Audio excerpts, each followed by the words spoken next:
Welcome to the Season of Self-Love podcast.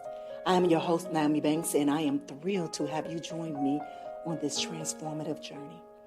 You see, every day we dive into a powerful conversation about self-discovery, healing, and empowerment. This podcast is brought to you by Ask Nyomi and Elevate Me Self-Discovery, where we believe that loving yourself is the first step to living a fulfilling life. You can expect insightful discussions, practical tips, and inspiring stories.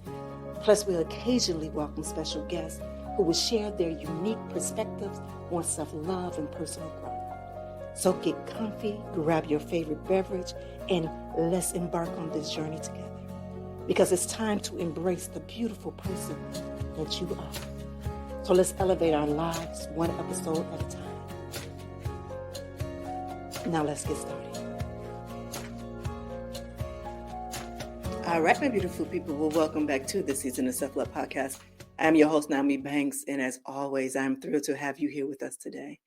Well, this year is all about rebirth. In the year of rebirth, a journey of shedding old layers and stepping into our most authentic selves. Well, this month's theme is all about letting go. It's all about releasing the things that no longer serves us and limited beliefs, unhealthy habits, and even self-doubt. Well, today we are diving deep into that process with a very special guest, Jessi Hartnett. Jessi is an aspiring author, an educator, and a coach who has transformed her personal struggles into a heart-centered mission to help others. Her book, Honor Your Heart, is a powerful guide to letting go of addiction and love and compassion. But before we jump in, don't forget to download our free Year of Rebirth workbook, which includes our exercises and reflection tailored to you in this month's theme. So head over to our website and grab a copy. It also will be in our notes as well. So before we bring Jessi to the stage, let's take a quick break, all right?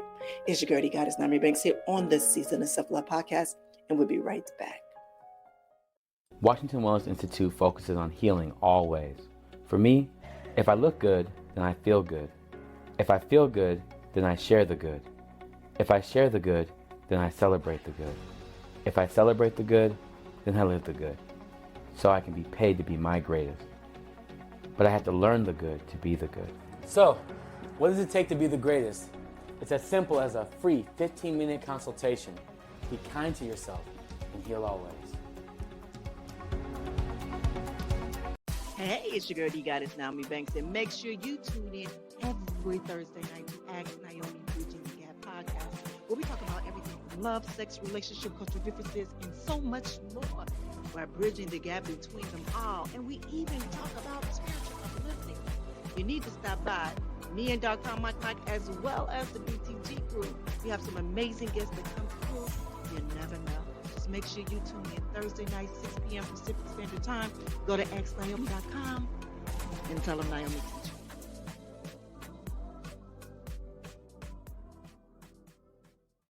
All right, well, welcome back, my beautiful people. Well, welcome, Jessi. Thank you. I'm excited for this conversation. Me too. I'm truly excited for the conversation. All right, so before we get into the conversation, my beautiful people, let's just ground ourselves for a moment. So if you just get in a comfortable position and close your eyes.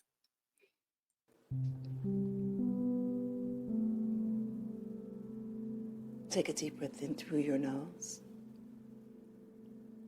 and slowly exhale through your mouth. And as you breathe in, I want you to imagine releasing anything that feels heavy. Limited beliefs, fear, self-criticism, and let it melt away with every exhale. Now I want you to breathe in love and feel it expand in your chest, filling your entire body. With each breath, repeat silently, I let go of what no longer serves me. I honor my heart with love and compassion. Take one more deep breath in and out. And when you are ready, gently open your eyes for the awareness back to this moment. Open your eyes and let's begin. All right, my beautiful people, if you are new here to the Season of Self-Love podcast, it's something that we do every day, Monday through Friday, just to help ground us before we get into our topic at hand. All right, so today I am so honored to welcome Jessi here to our show. Jessi's story is nothing short but inspiring. She battled her addiction and channeled her experience into her groundbreaking book, Honor Your Heart, and is now on a mission to help others to let go of their own struggles through love-based approach. Jessi work stands out because she shifted the narrative of smoking, cessation, and addiction recovery, focusing on kindness and heart-centered strategies instead of fear and guilt. Her insights are going to transform the way that you think about letting go and embracing self-compassion. Jessi, welcome to the show. Hi, great to be here. That was beautiful meditation too. Thanks for setting the tone with that. Oh, thank you. Thank you. Yes, I have to do it every morning. That's great. So let's start from the beginning. Can you share a bit about your journey and what led you to write Honor of Your Heart? Yeah, so I struggled with smoking a long time. I started smoking really young, like a lot of people do. And I think I was looking for some kind of sense of identity to figure out who I was, to belong to something, to become an adult, and got hooked right off the bat. I think that's convenient for tobacco marketing. They like to get kids young, and there's a reason for that.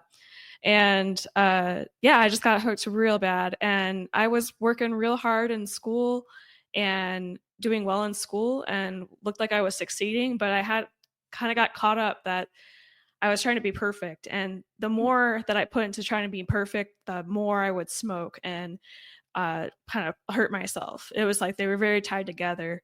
And so I continued that well through high school, went to college, and got a pretty successful career and as a land surveyor in science and math. And like I said, outwardly everyone's like, wow, she's doing great, she's doing fantastic, but internally I was struggling really, really hard. I was like very depressed. I kind of felt purposeless and thought that there's no meaning to life, and the only thing that you can get meaning from is feeling good. So I just really fell into that kind of cycle where I would just be really harsh to myself, have like avoid all my feelings of like anger, sadness, and smoke to deal with that, and just always go for smoking because it felt good right away. But it was kind of ripping my life apart. I was having health problems. It was putting a strain on my relationships.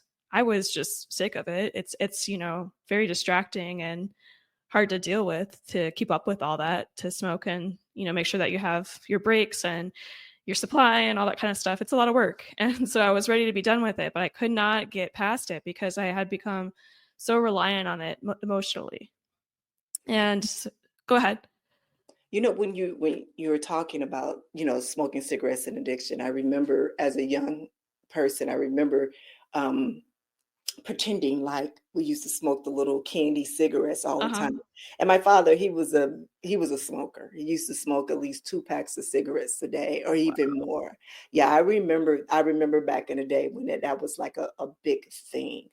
And even when I look now, my oldest daughter, she smokes. Well, matter of fact, she stopped smoking because she had gotten sick just this past winter. But for you, what was the cause of saying, that's it, like I need to stop smoking altogether?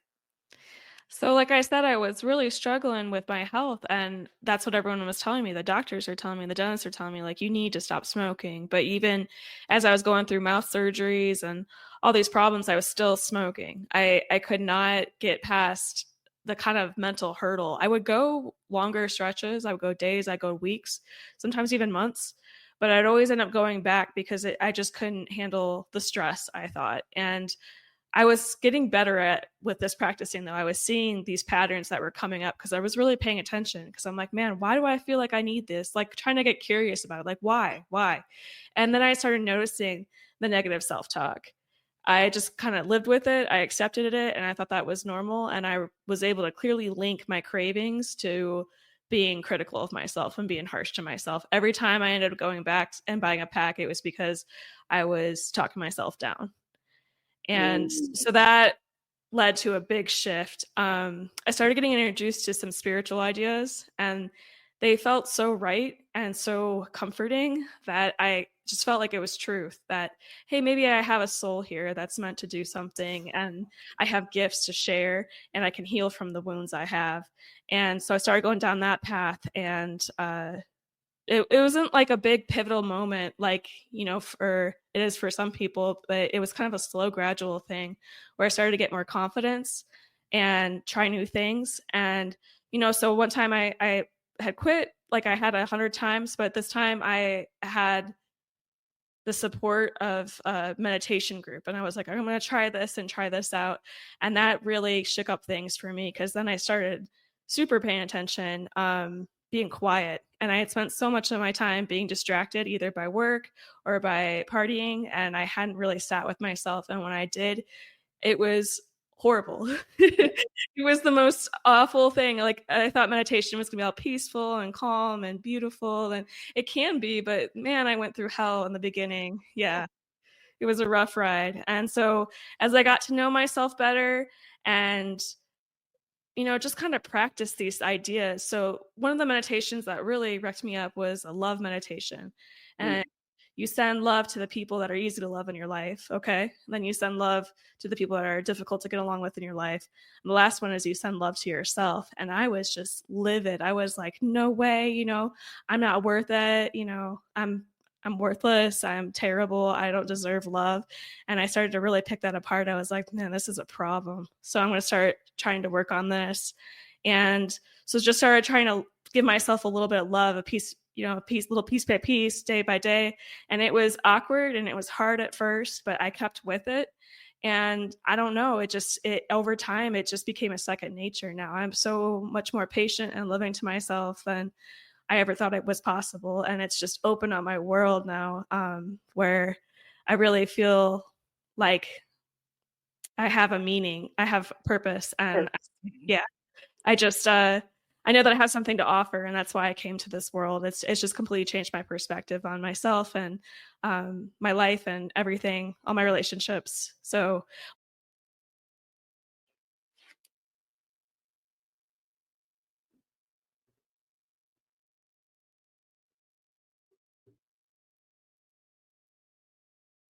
Mm. Can you hear me? can you hear me? We Yes, good? I can hear you now. Yes. Mhm. So I was just saying that once I came into that self-love, I just didn't have an interest in smoking anymore. It didn't align with what I wanted for myself and what I knew I deserved. And so it's a very natural way to quit smoking after that. Beautiful. Thank you for sharing that. So let me ask you this: how long has it been since your last cigarette? It's been about 4 years. Nice. I didn't count days. That really helped, because Okay. it kind of took that pressure off myself. It just kind of became a new normal thing to do. But I know that helps some people, but it helped me to kind of just like, hey, this is my new life. I don't need to reference myself to smoking anymore. It's a huge shift in identity. I realized that I wasn't a smoker, and I had come so closely attached to that it's just a behavior, and I actually have a lot more to me than that. So Beautiful. Thank you for sharing that. A lot of times we have these big misconception on addiction. Could you share what you think are some of the biggest misconception of addiction? well, one of it's you're an addict for life. Mhm. Once a junkie, always a junkie. And that's absolutely not true. That can be true if you believe it's true. It's all about those limiting beliefs that you had mentioned in the beginning. Yes. And so you can be whoever you want, and you can try things on and take them off and decide that, hey, that's not for me. That worked for me for a while. It's not working for me anymore. Um, I'm not a smoker anymore. I used to smoke, but I don't smoke anymore. So that's not who I am. That's something that it's a phase of life, if you will. So that's one thing. But that's really good marketing. A lot of like there's this huge myth out there that you're going to smoke for life, you're going to smoke until you die, and that's very convenient. It's even on the packaging. It's like, this is a very addictive chemical. It helps. The big tobacco wants you to think that because they want you to keep coming back as a customer. And so it does not have to be that way. I've heard a lot that quitting smoking is worse than heroin. Mm. I don't believe that for a second, because a lot of it's like that addiction is like a physical thing, but I really think it's a mental thing, because Mental, yeah.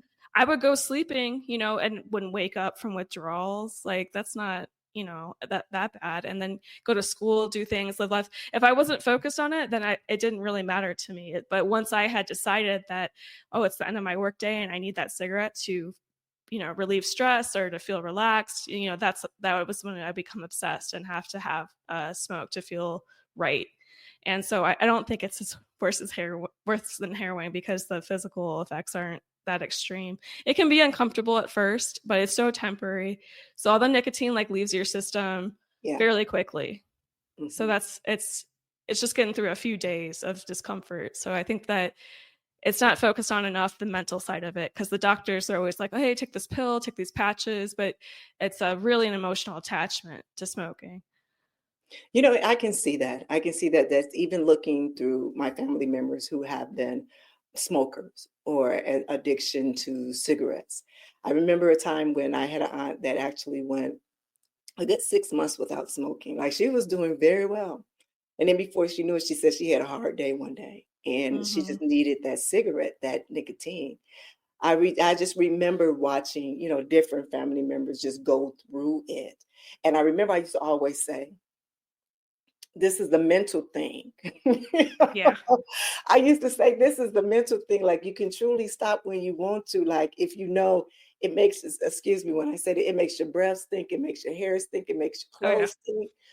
People don't want, because you always have to go outside, because no one has smoking in their home. So you always have to go outside. And if you want to have a conversation with somebody, they got to go outside with you, with the smoking, with you as well.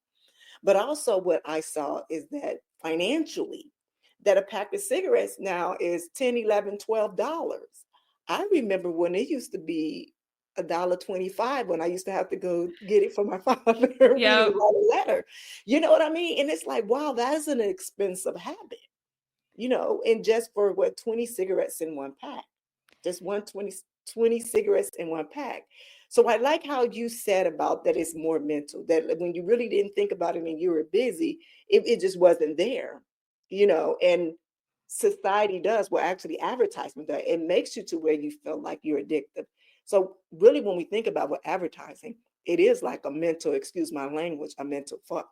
Oh, You know yeah. what I'm saying? They Big continue time. to showing you and entice you with these different things, where this is going to be good. Before smoking a cigarette, it used to make you cool. Remember the Marlboro Man? It makes you so cool. And usually a lot of, people that get caught in their teenage years smoking cigarettes in the bathroom. So it always been a cool thing.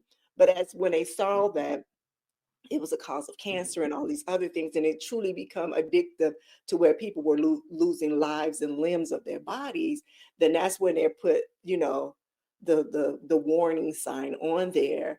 But they still, they still sell it, from there. But I like the perspective that you said about it's more of a mental thing than an emotional, than a physical thing. And so you are able to, once you get past of your limited beliefs, once you get past of those bad habits, of changing your paradigm is what we say also here. Once you do all of those things, then you can get through it. So thank you for that perspective. But I got a question. How does that apply to your approach when you honor your heart? Right. So I do want to speak a little bit on what you said, that it's all about beliefs, and people will push through misery. Like you said, it's extremely inconvenient, it's expensive, it's unpleasant in so many ways. But when you think that you get a certain gain from it, you will put all that aside because of that benefit that you think you're getting. So a huge part of that is realizing that the benefits you think you're getting aren't true. They might have been true at some point, maybe it was cool, but the older you get, gets less and less cool. It's not, those things fade if they are ever true to begin with. Like the biggest one I see is that it's a stress relief, which is kind of silly because it's a stimulant. Your heart rate's up, you're breathing shallow, you got all your hormones rushing. It's like, that's not relaxing. That's just good marketing.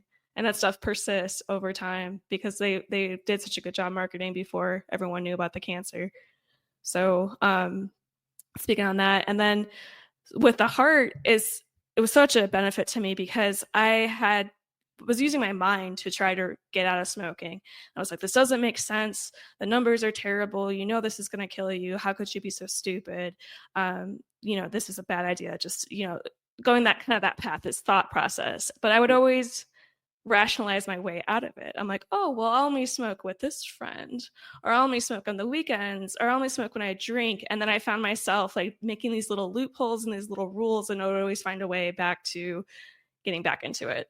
And so the mind was not doing me any favors because I was always finding a little excuse. Yeah. And when I tapped into my heart, when I learned about my heart as a source of knowledge and power, that changed everything because I was able to access compassion. So that helped me learn how to forgive myself for all my flaws and learn to accept all the parts of myself that I was running away from, trying to distract myself from. But it also gave me intuition, which is the greatest gift to me ever, because we're constantly getting messages from our body to stop smoking. It's telling us all the time, but we use our mind to be like, oh no, it's fine, it's fine. We ignore the messages from our body that are trying to guide us in the right direction.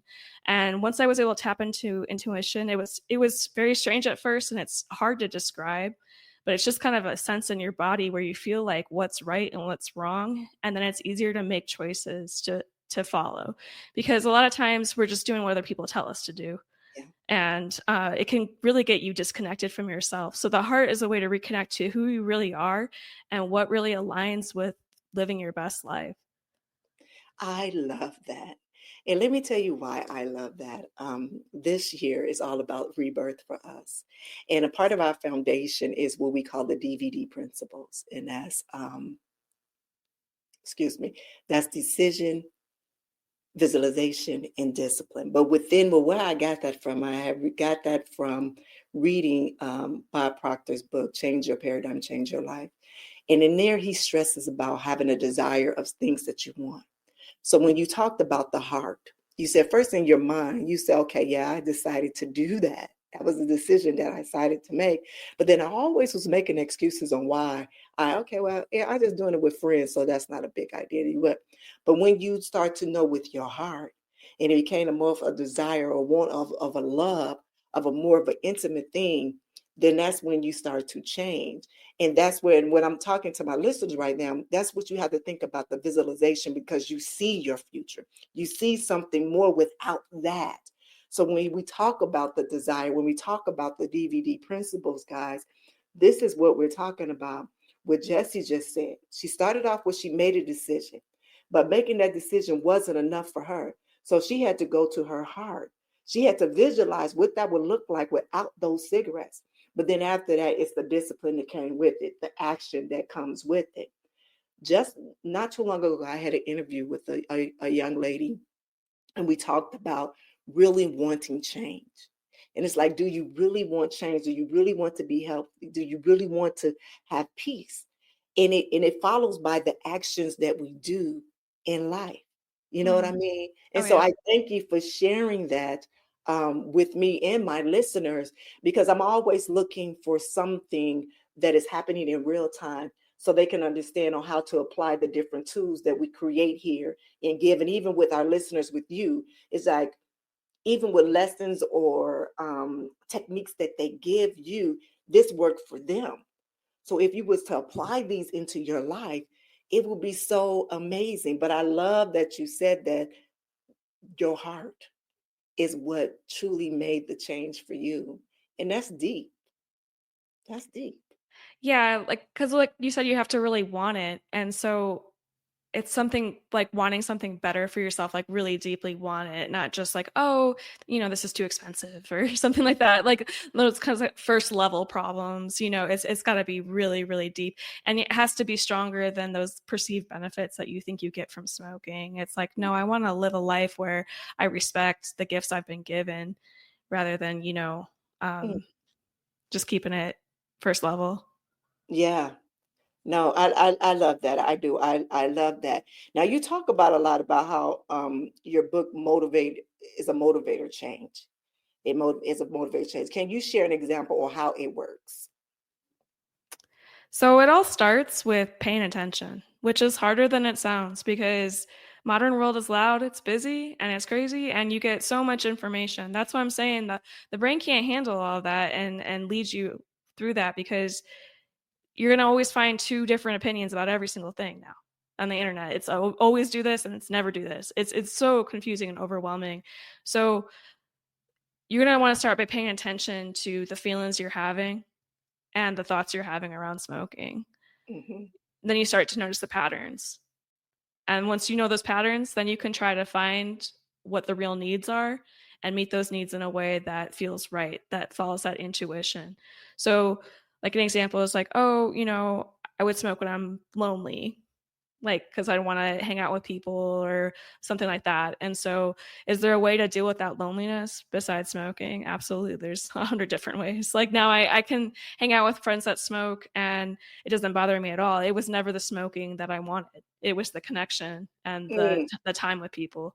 And so all those things that you think that you can only get from smoking, you can get in other ways. The smoking is just like a fill-in for it. And it's a lot of times you're not even getting the thing that you want the most from it, because smoking like has damaged a lot of my relationships. It's actually kind of makes a disconnect. It makes it harder to connect to people. And the people that everything was just about smoking, that friendship is not going to last. That's not a real thing that I need in my life. It's just, if you're only bonding over that.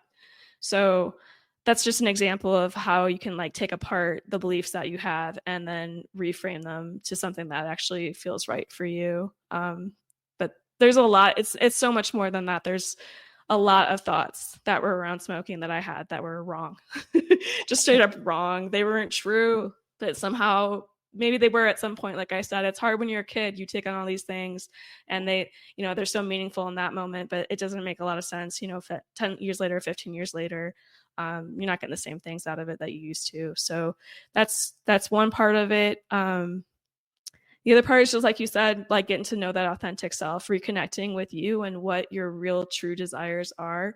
Because I had gotten so disconnected from that. I was living the life that everyone else wanted for me, but it was actually making me miserable.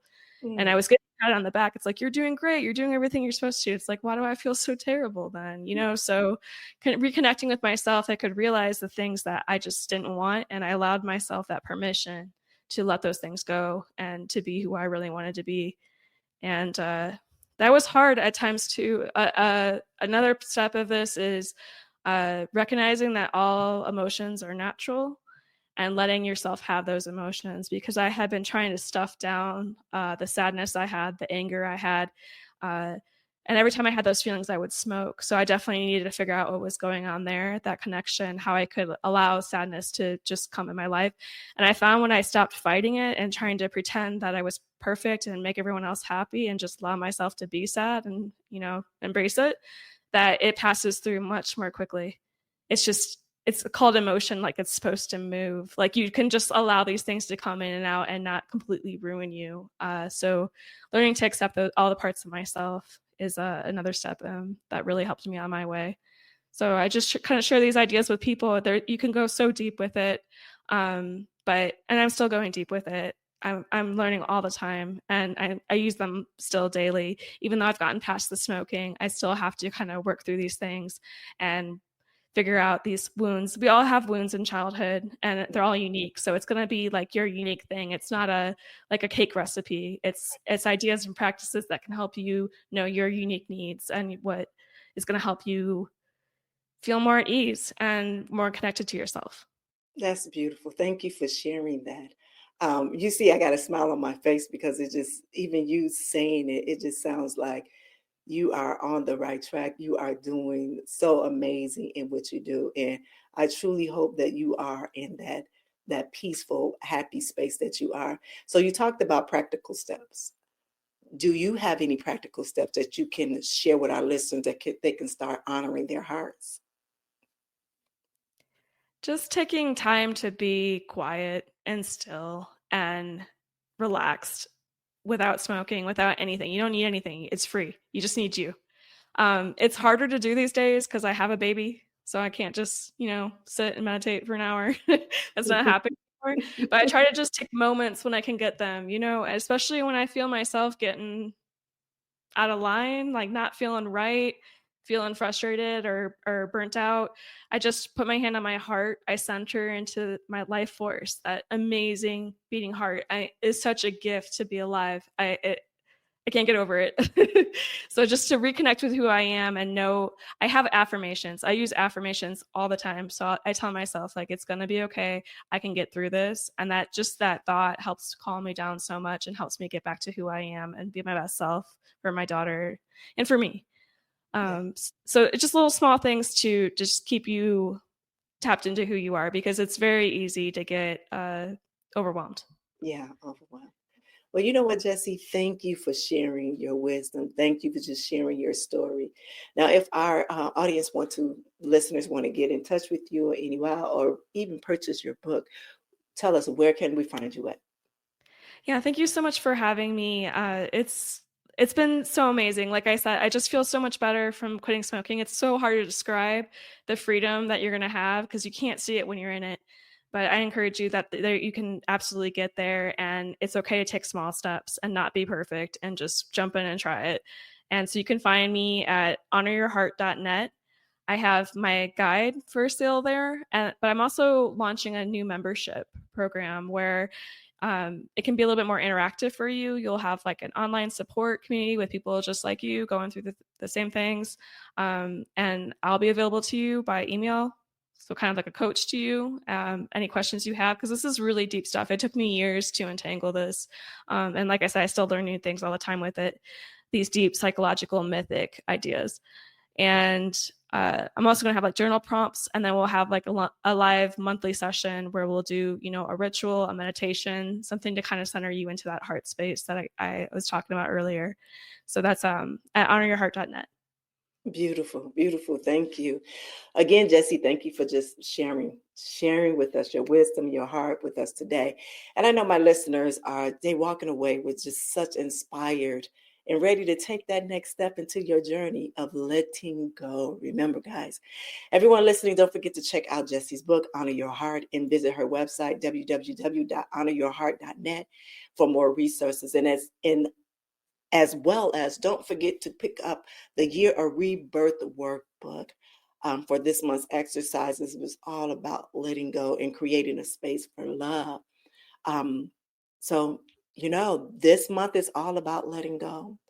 And remember, I don't know if I said this last month, but we have a podcast connection page on each one of the months. And so if this is one of your favorite episodes, put it down. And what did you learn from it? Let's have fun with it, all right? Again, my beautiful people, I thank you all for continuing to come here and just have an amazing day, all right? Have a good one. Thank you. Take care. Thank you for joining us on this journey of discovery and empowerment here at the Season of Self-Love podcast. Remember, embracing self-love is a continuous journey, and we're so glad to have you with us. So if you enjoyed today's episode, please leave us a review. And don't forget to join our community on Facebook at Season of Self-Love. Connect with like-minded individuals who are also on their self-love journey. Now, if you have any questions or topics that you'd like for us to explore, we love to hear from you. Email us at seasonofselflove@gmail.com and let your voice be heard. So until next time, take a moment for yourself today and remember, you are worthy of love, joy, and all the beautiful things that life has to offer.